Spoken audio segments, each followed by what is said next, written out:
Now that we've covered the quick mode, let's go ahead and move to the guided mode. It's right next to the expert mode. You will see a bunch of little pop-ups that look like this, and when you roll over them and you slide over them, all you have to do is take your mouse and actually move over the top. You don't even have to press a mouse button. You'll see the before and after effects. I'm not going to spend too much time in the guided section because it is pretty self-explanatory. It's pretty darn cool. But let's go ahead and open up a photo. Now you'll notice that my photo is in the photo bin down at the bottom here. If you don't see that, you might have to click on photo bin, and there it is. But you want to activate one of these windows before it will actually apply it to your photo. So let's just click on the first one, brightness and contrast. You can put them side by side, so you can go into the upper left-hand corner and click on the view and then do before and after horizontal or before and after vertical, whichever way works best for you. Then you go over to the right-hand side and you can see that all you have to do is click on the little box here that says auto fix. And sometimes it makes a big difference on your photo and sometimes it doesn't.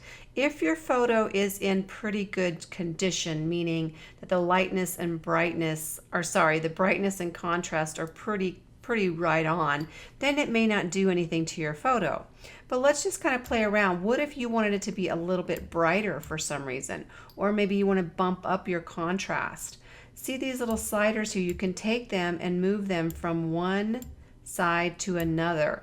Now us as digital scrapbookers might want something really, really light.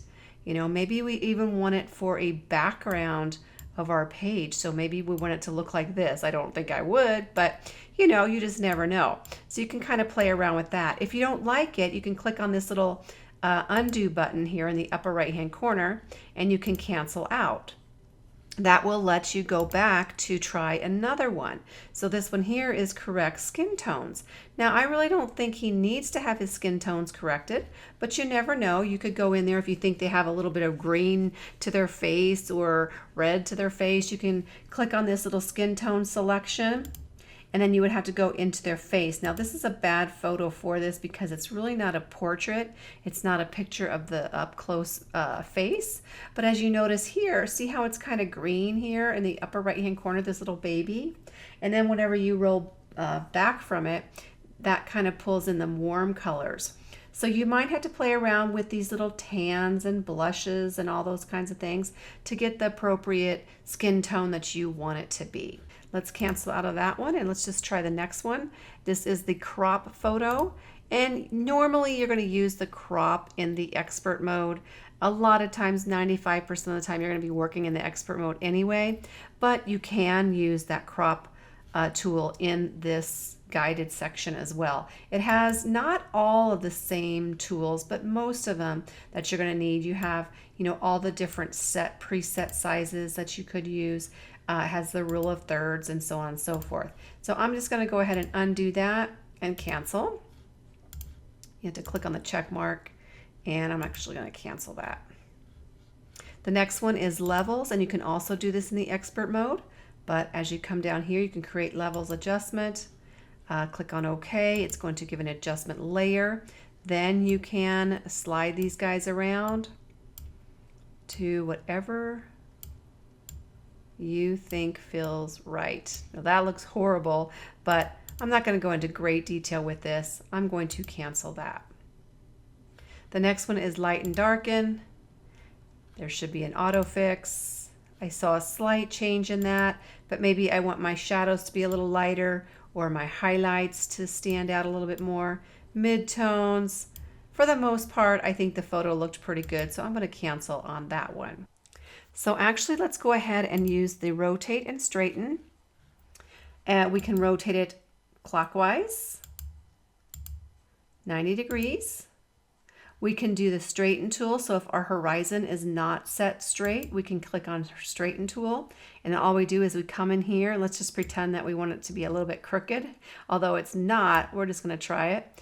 And see, now I can come back here and maybe straighten it back up. So if you have something that's not straight, then you go ahead and take your click and then you click to straighten it out. and that will straighten it up for you. Let's go ahead and cancel that. The next one is the sharpen. So let's kind of zoom in here. I think this photo is at 72 resolution, so that's kind of probably why. Let's go ahead and sharpen it.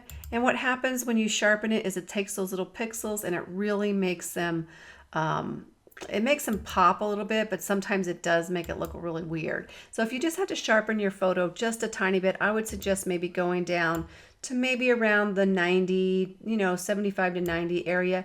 Don't go so high that it looks so pixelated.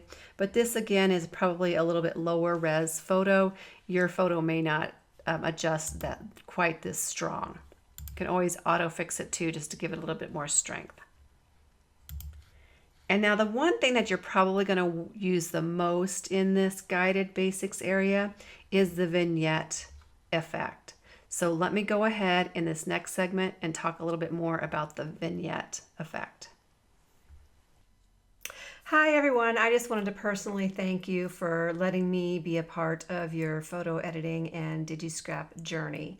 So thanks a lot. I'm Michelle Stelling with the National Association of Digital Scrapbookers, and have a great day. Bye for now.